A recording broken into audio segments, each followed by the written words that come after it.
what was happening. We needed to get ACHO big game plan so that we had some time to convince House members, recalcitrant moderates, and move this to the Senate where you can build that momentum and pay a political price and maybe try to get some action there. To me, it's those two things. So that's more of a White House, but also Congress in terms of design. You have a piece in the American Prospect, Alex Salmon wrote it, about the sort of sense that that in some respects, the progressive groups that deal with the White House that are there to push Joe Biden have been sort of co-opted. We just have a couple minutes left. I mean, give us just sort of maybe the top line there, but what that dynamic is about, and whether you think that dynamic is set in stone, or if it's if there's potential for a change. So under the Obama administration, there was this weekly meeting that was called Common Purpose.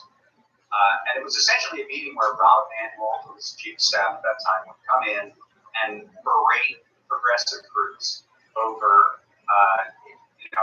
what they were doing to try to move other Democrats. He would yell at them and tell them to stop. And so it was very much a stick in terms of how the Obama administration dealt with the left, and they ignored the left, and they paid whatever price they paid. This administration, it's more of the carrot. So there's a lot of access. There's a lot of talking. Ron Klain is seen as an ally, and he talks to a lot of these groups on a very consistent basis. But whether it shows up in policy is scattershot. I mean, sometimes it does. But look at this thing. Look at what we've been talking about for the last half hour. Were progressive groups using this access that they had to influence the White House to do something on preventing the abuse moratorium from expiring or getting rental assistance out in a big way? I know there are some very small housing groups that were certainly agitating in that direction. But I'm talking about the big groups. I'm talking about the Center for American Progress. I'm talking about the groups that have the influence at the top. It seems like they were interested more in getting that access, going to the White House to have strategy sessions, than to actually influence policy. And so Alex's piece kind of gets at that there's a difference between access and influence. Right. And I guess this is a good example of it's to the detriment of the administration ultimately too, right? I mean, because if these groups are not doing their job and pushing the White House, you end up with this type of crap show. Yeah, I mean, there's an old story about Bernie Sanders going to the White House under Clinton for some bill signing with regard to health care. And then Clinton goes up to Sanders and says, "You should have pushed me more. You should have pushed me more and forced me to sign a stronger bill." Now, I mean, that's Clinton at the level, but at the other level, it's setting up a relationship between, Bernie was in Congress, but he was sort of like an activist in Congress, especially in the 90s. It's setting up that relationship between activists and establishment politicians and policy. That relationship is at some level adversarial, and it's mutually beneficial to be adversarial. And when it's not adversarial, when it's a mutual admiration society, then you don't get the proper amount of pressure and leverage to actually get change rolling. And so I think that's an important lesson here that progressive groups have to think about. Are we going to sort of make nice, censor ourselves, try to use our insider game to move the needle on policy, or are we going to manipulate to to be adversaries in the pursuit of a progressive goal. Right, and a lot of times it'll help those politicians because they look around and say, "Look, guys, you got to help me out here because I got these people clamoring on my door." David Dan, American Prospect at prospect.org. Thank you so much for your time. I really appreciate it. All right, thank you. All right, folks, quick break. Then we'll be back. Wrap it up.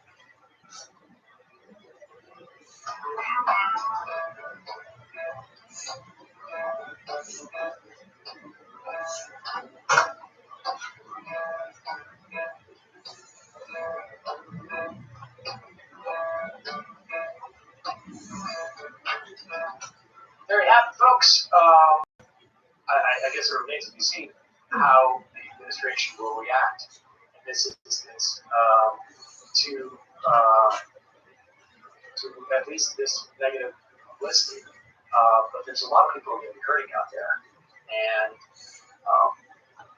I don't know.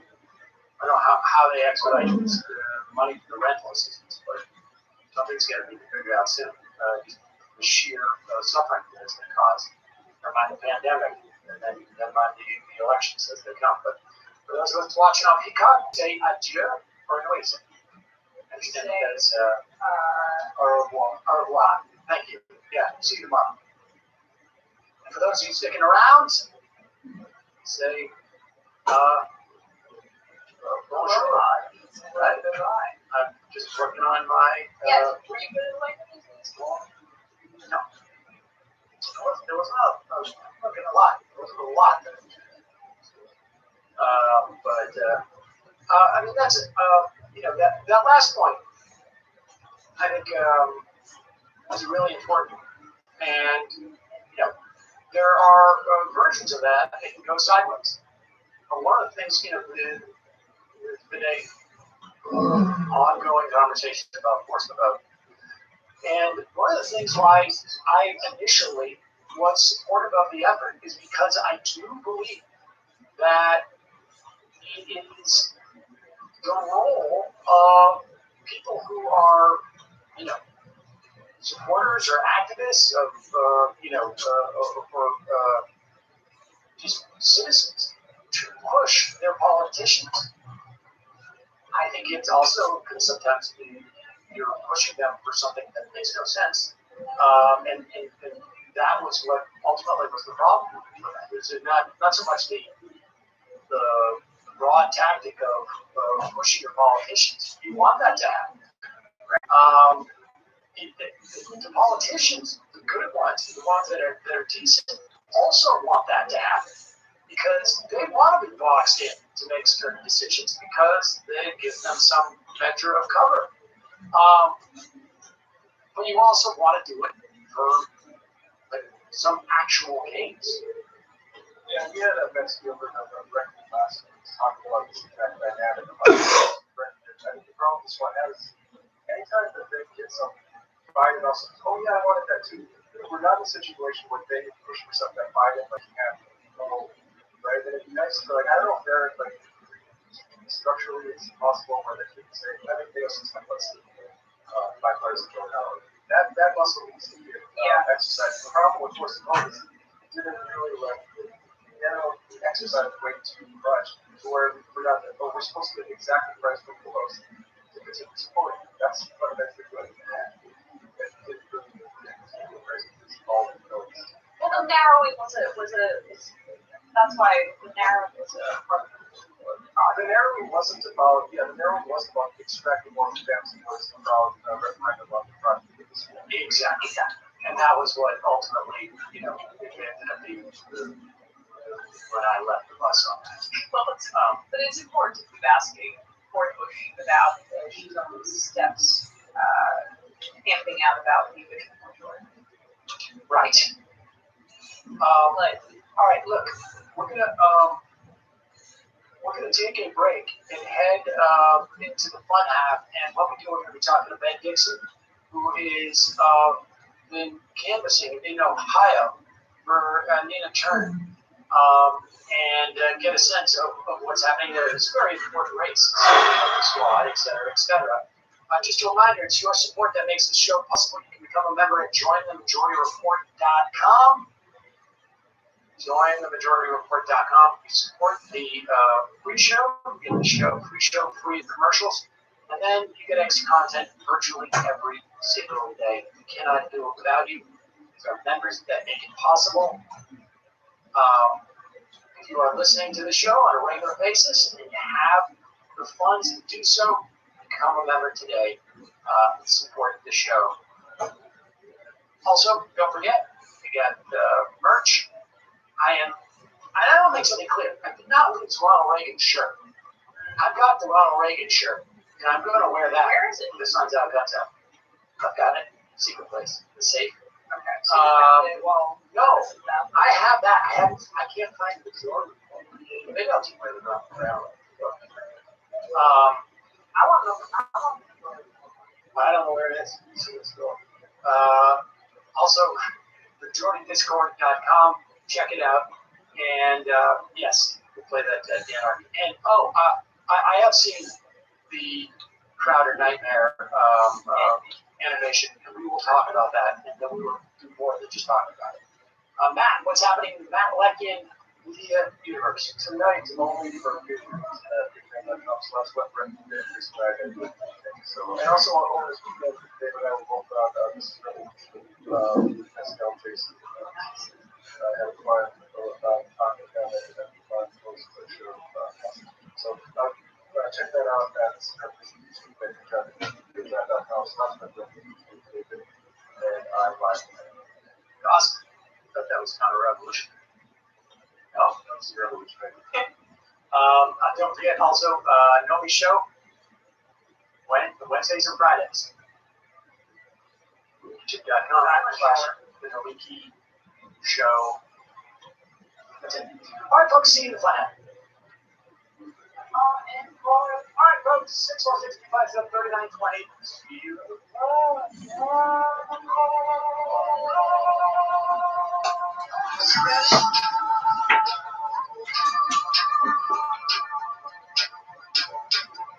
Who's that? Alpha males are alpha males are alpha males are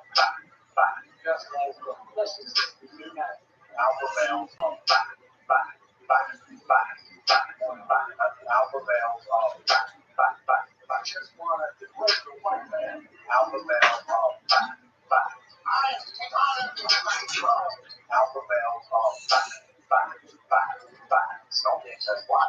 Alpha males are you are alpha males are Oh no, Sam Cedar, what a fucking nightmare. Yeah, another fucking location. Well, the problem with those is they're like 45 seconds. That's the problem.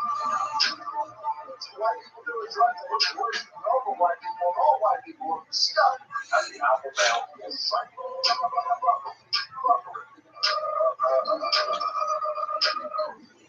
Something says what?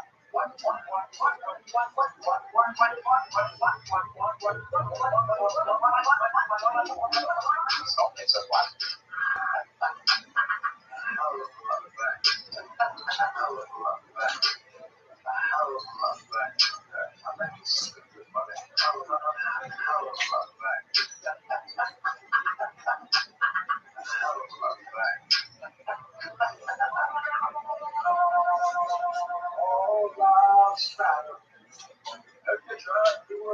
On the college campus. I think that there's no reason why we must be live. We can't all agree with this.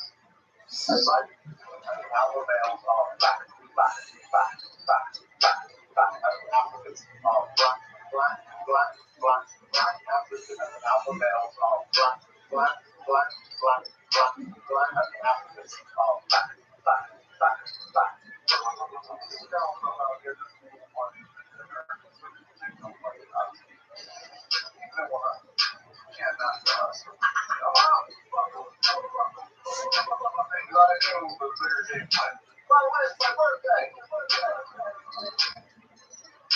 Happy birthday to me, your boy. I have a sausage stuff.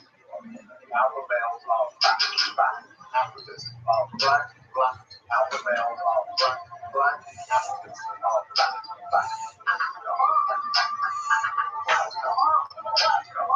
Somebody needs to pay the price of blasphemy around here.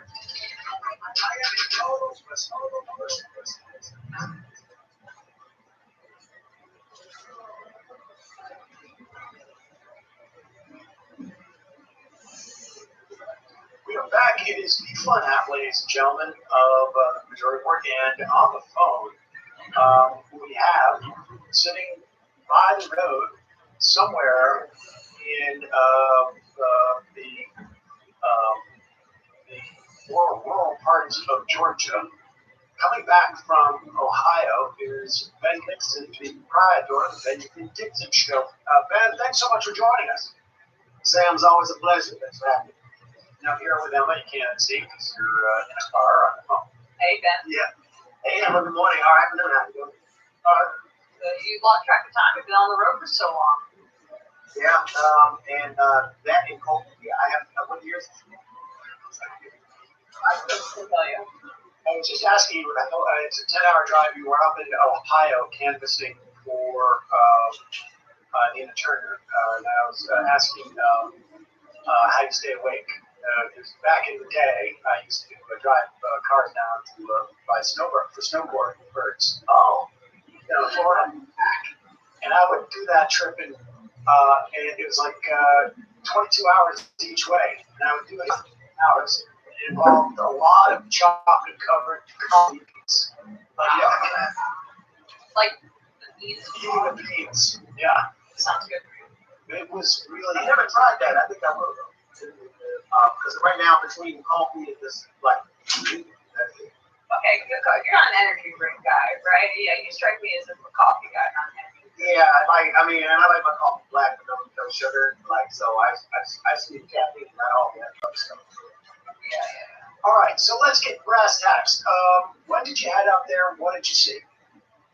I got there Thursday evening, and I boarded the Akron first at her campaign headquarters, and I saw a team that's ready. They're organized, they're energized, and there's a lot of people who are working with Nina Turner in the city, and a lot of people from the city. I saw negative ads. I saw the first ad I saw was an attack ad on a billboard. But the reality on the ground is people rock with Nina Turner. Like, go ahead. And what was the attack ad? Was it, one of those, The Joe Biden model. okay, right. I mean, I'm concerned about All right, so wait a second. Let's back up just a little bit. Tell us, this is a primary for the 11th runoff. And it is a runoff because who went into the Biden administration? I had her name earlier today, but she's he did move the last Congresswoman to Secretary of Justice. Right, he was sorry. And so in Turner is facing, and there's been sort of, I think, like an unprecedented amount of establishment attention to this race. yes. And who is she? Who is it? Chantel Brown is a challenger. Give us just a little bit of a background there, and then when you talk about this, what Biden said in the negative ad, just give us a sense of what that is. Yeah, so the lay of the land is a Democratic establishment versus the progressive group, classic match. Chantel Brown, Democratic Party chair for Cuyahoga County, versus Nina Turner. And the game is being them up. You were saying like you're concerned about that particular one. When I was downtown in Cleveland Public Square, right there, like people in Superior, I ran into a bus driver, and I asked him about his route so that I could ask him about Nina Turner, and the first thing he brought up was that particular ad. Here's the thing, he didn't say it. He was like, we know we got to keep our eye on Joe Biden. And I think that's what the establishment doesn't realize. Cleveland is kind of a black city. And black folks know we got to keep enough eye open on these Democrats because, we were with the Republican Party at one point, and for our survival, we screwed up. And so if the Democrats believe that they can scare black people people into being loyal to Joe Biden, they're out of their damn minds. That's not how people talk. So give us a sense of just what was that? What specifically was in the ad? It's the ad about and I keep getting more rating this show, but it's the ad about getting children to old schools. Because having to decide between Donald Trump and Joe Biden in the 2020 election, she referred to it as the old shit. And that's right. That's exactly what the hell the election was. We're supposed to know that. And I talked to a lot of people on the ground. Ohio is still Ohio. Hillary Clinton doesn't have any friends in Ohio. So this establishment forces are trying to use this loyalty to the Democratic Party, and they're questioning her blackness because of Joe Biden. How do they actually? Because it's worked in the past. It's worked in the past because we have some districts that this can play well, but Cleveland is an urban district. It's majority black, and like I said, like the politics. One sister, I wish I had this clip. There was a woman, a black woman from the local party, and she was like, she gets upset with Nina Turner because of how bold she is, and she knows as black people, we just can't get away with that. As evidenced by the kind of attacks she suffered, but she's like, you gotta understand though, Nina is complete. She don't take no shit. So I'm like, when I'm listening to the people, I'm like, wait a minute, this is completely what I thought it would be. But the absurdity of those attacks shows the level of desperation because they really need to be able to divide the black vote along the lines of loyalty to the Democratic establishment, but we're well past that. Well, what you said, right, like that Hillary Clinton doesn't have any friends in Ohio. She's got one friend, Chantel Brown, right? And it's almost poeticism of the fact that all of these 2016 including Clinton herself, are endorsing Nina Turner's opponent, and you have AOC and Bernie coming and holding rallies for her. And I think there's an especially, you can confirm or deny this based on what you've learned being on the ground there. I think there's an urgency that we didn't see in some of these other races, because whoever wins this seat will be in office for quite a long time, barring any redistricting, because it's such a big seat. Think of that too. I think yes, in that they feared that position falling into the hands of someone progressive. Yes. So no, I think that go back. You're right. Well, what are the other dynamics that are at play in this race? I mean, they're attempting to split the black vote. Let me tell you, workers, the white workers. I'm wearing a Ohio State hoodie right now. And I didn't go to Ohio State. I went to Unconfined University, but I met some Irish students who were like, we rock with Nina Turner because she works with workers. So there are white folks up there that are working class, and they're Irish. They have a different cut of their tin. You know what I mean? Like there it is. I met a guy, and I would say it quickly as I can. I met a historian here, and it's funny. They don't have Confederate money. We have money in the community, so it was so refreshing. And as he was giving me the history of it, and he was talking about slavery, he was talking about racism, he was talking about Jim Crow, he was talking about all these things. He told me voted for Donald Trump. He said, how the hell did you vote for Donald Trump? And clearly, after 2 hours of conversation, I didn't pick up any racism until he told me voted for Donald Trump. He said, because I don't like Clinton. And I'm like, well, the end of the world is here because you don't like Clinton. But at least that bodes well if it turns into sentiment towards this race for the elected congressional. That's right. Well, so yeah, that's true. That's interesting dynamic. So that there may be as much of not as much, but on the margins, we could see a decent amount of where Clinton could actually hurt, is what you're saying? Absolutely. Absolutely. Listen, I think one thing that is not popularized is the amount that black folks don't watch Clinton. That's fascinating because that is not the way that Bill Clinton came onto the scene. But well, we got something right? Like Ohio is fertile ground for Clinton hatred, given the economic situation. And that's exactly what I ran into. both from the persuasion of he's a Bernie Sanders supporter, but then also from the other side of the aisle of a guy who's like, anti-Confederacy, anti-racism, anti-Jim Crow, but somehow he hated Hillary Clinton enough to vote for Donald Trump. I think they may have not. They may overestimate that this is difficult. Did you get a sense of like what every campaign has a number in which they're convinced that they will win. If we drive out,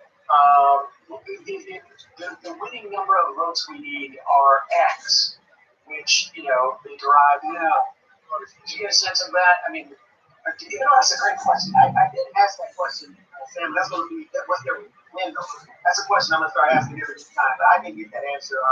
But obviously, there was a level of concern amongst not the staffers, but like just general conversation amongst the people who want people to win about turnout in general because it's a special election. They are concerned about turnout. Yeah, I was going to ask what their sense is about turnout.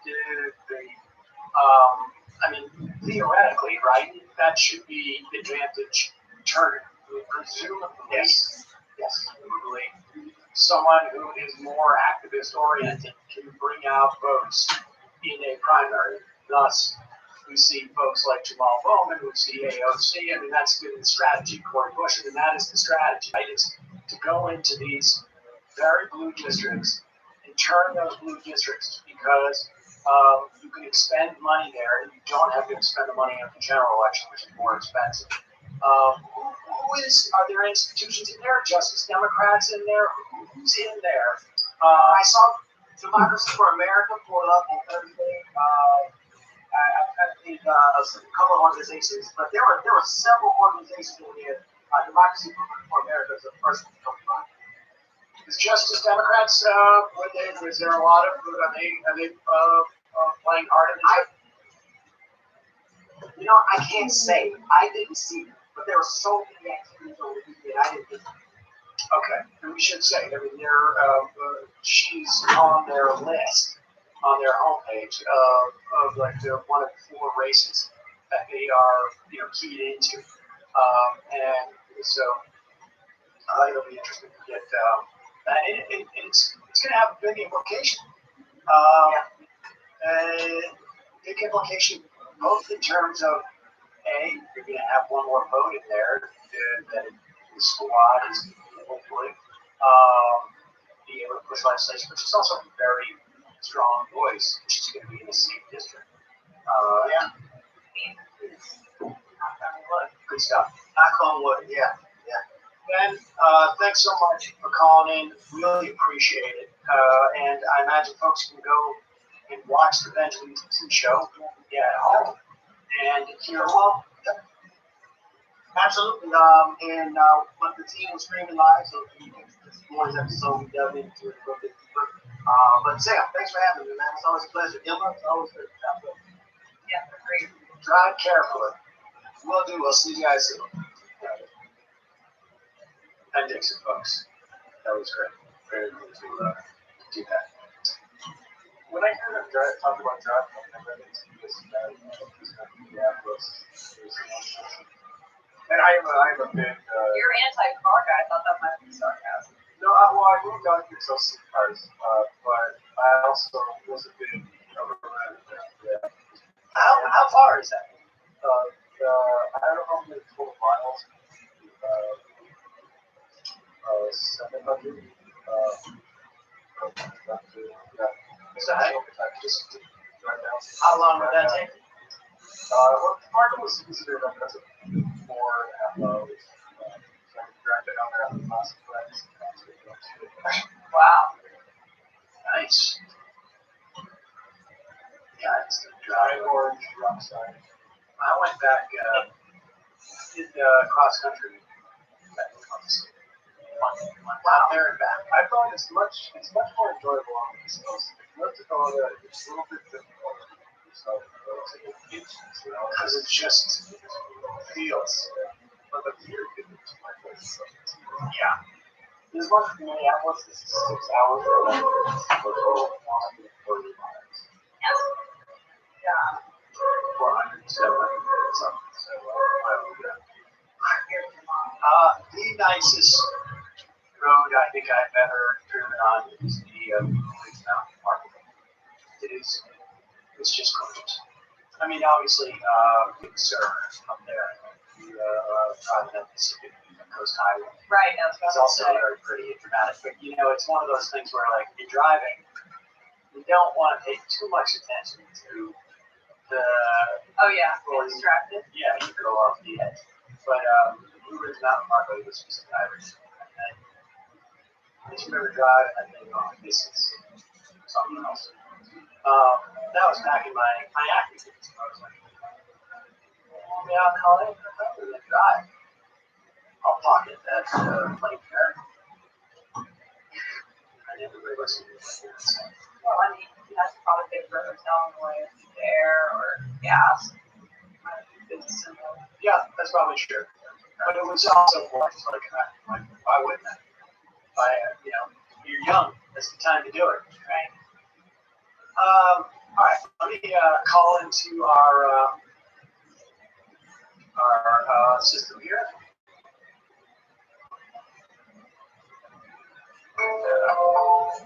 We will turn off the voicemail.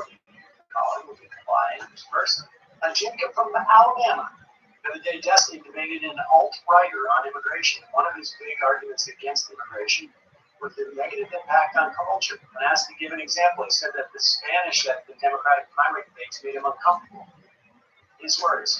Wait, Destiny didn't say that, right? The alt-writer said that.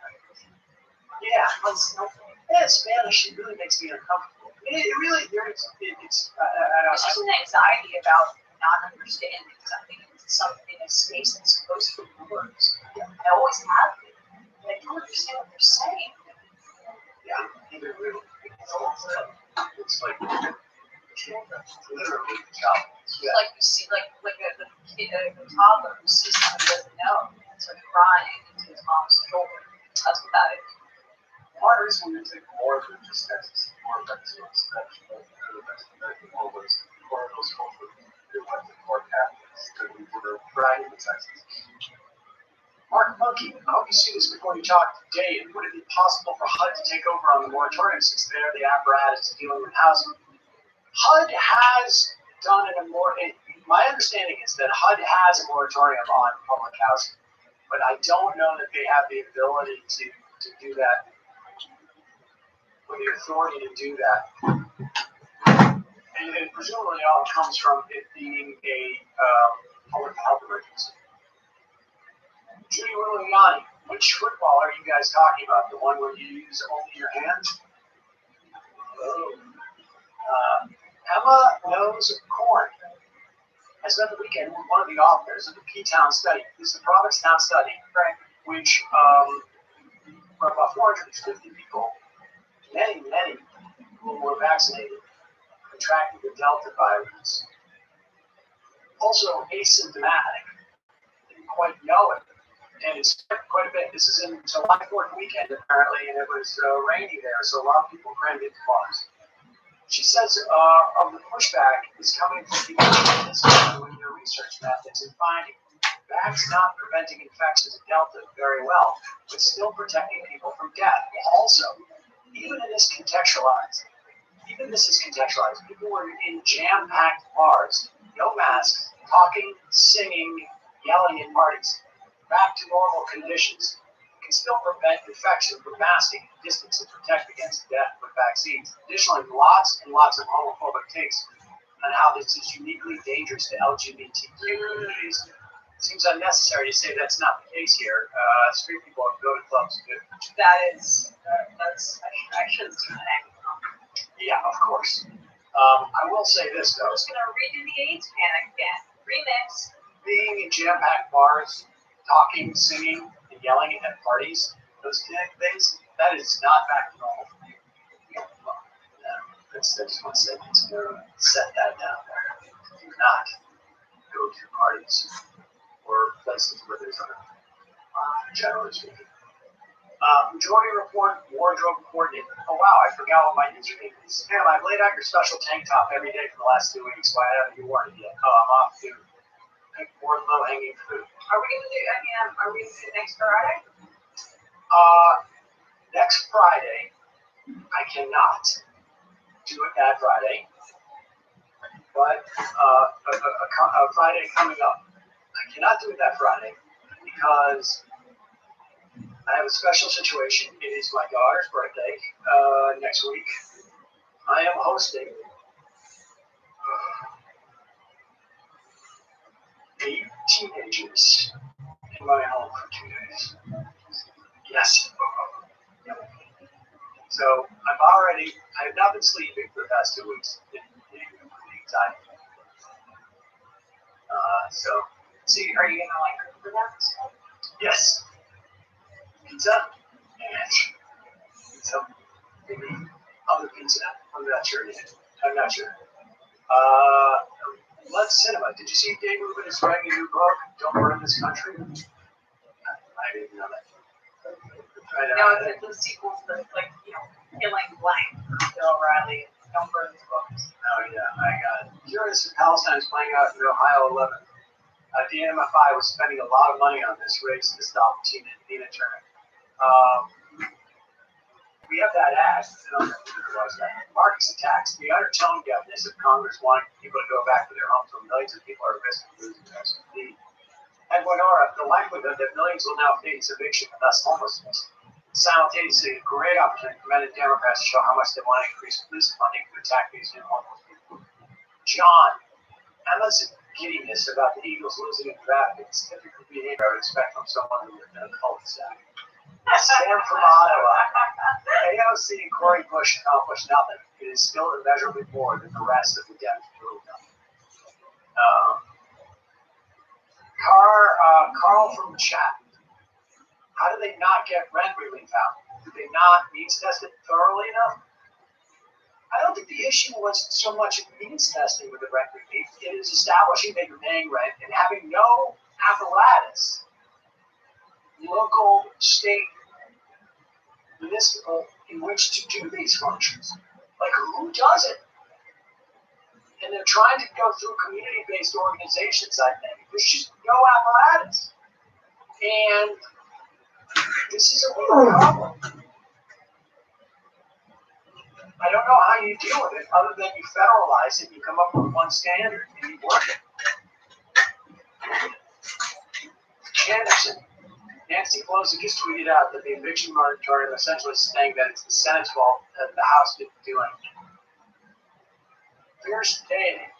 After a long night of too many pina coladas, Sam likes to hydrate with a pina colada of liquid IV. Ray, as an Eagles fan, I have tremendous respect for Emma's team rivalry hatred. I first saw her a few months ago. She liked to tweet by an Eagles beat writer, reporting the Eagles won't get as much as they want, trading Wentz. Mad respect, Emma. I suppose that my shift to hatred, it's like Cowboys, Eagles, not sure. Currently it burns the most intense. Multisanti. Whatever happened to movies like Tom Cruise in them? What? I don't know what that means. I don't know what that means. But Tom Cruise in them? I mean, why am I not in the phone? Do you see there?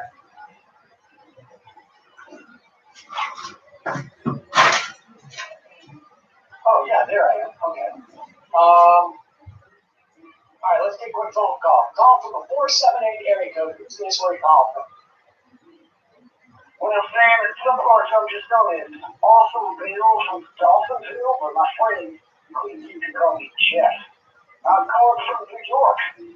Jeff from not in Georgia. What's happening, Jeff? Hey, man, what's happening with you is great to trouble you. I just want to call and check in with the majority report. Call from the southern tier down here, so, I'm feeling right at home. Everything is basically the same. There are actually more Confederate flags here than where I come from. Why, you inside the house? I'm not even shitty, bro. That's where I was in the church. Now I'm at in Little Georgia. I'm actually fully transition to the blue lives back a little bit. You'll see a lot of rebels Johnny flags out. Hey, before I forget,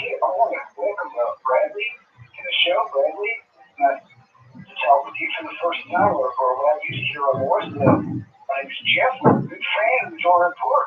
And I think the fact that you challenged Brendan to Mortal Kombat in order to receive a ballot was pretty dominating, man. I thought that was pretty cool. Right. I appreciate it, John. Thank you. Yeah, man, I appreciate you.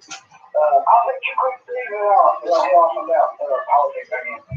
The first one is about the sort of pandemic and the eviction moratorium.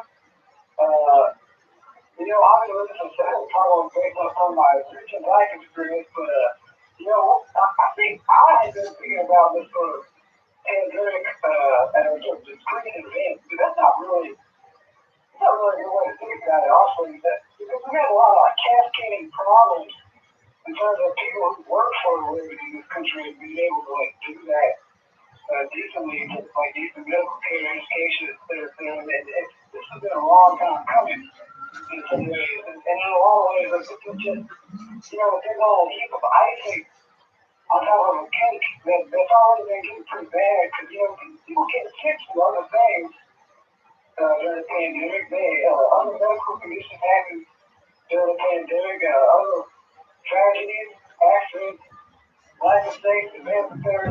All that stuff, it keeps happening during the pandemic. It doesn't stop. And that stuff, even less now than we did in the past.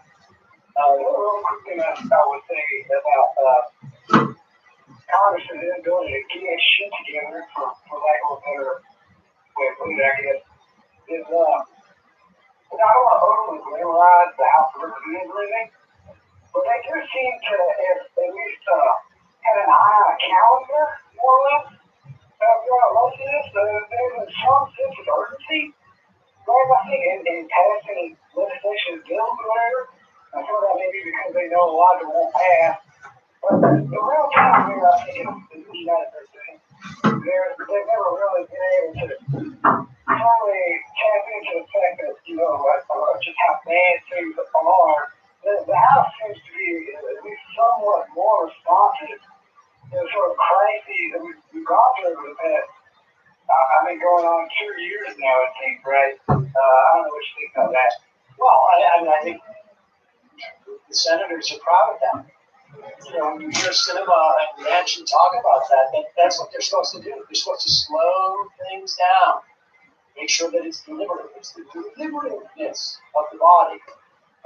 It is to not let the passions of the country. It's another way of saying that is not let there be too much democracy take over. The Senate itself is a incredibly problematic institution. It's been worse. At one point, obviously, this Jeff, we didn't even directly elect the senators. But still, it's absurd.